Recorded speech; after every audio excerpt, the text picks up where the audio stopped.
я судьбу благодарить готова, что жить лет не довелось, и что учусь я в нашей сельской школе. Закончил военную службу Токамырским райвоенкоматом Татарской АССР.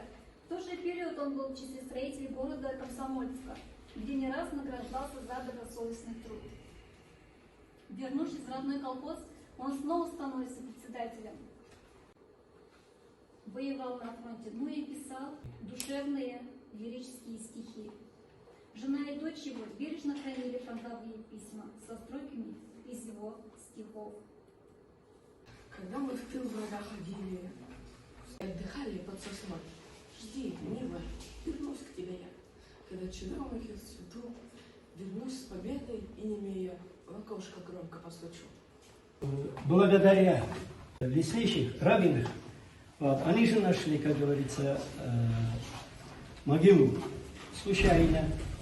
Они, машина сломался, ездили на рыбалку и напрямик пошли. Было уже вечер, темно.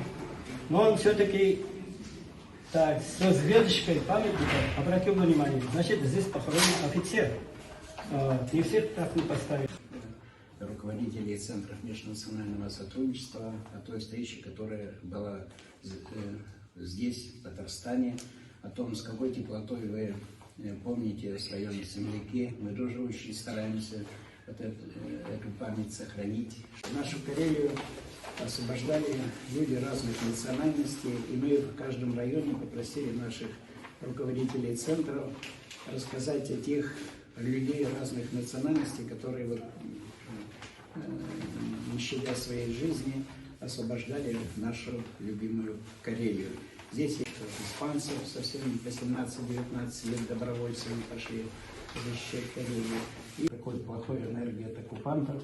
Вот этот камень единственный в мире шангит, он помогает от электромагнитных волн, пирамидка от всех отрицательной энергии. Вот вам что здесь назад.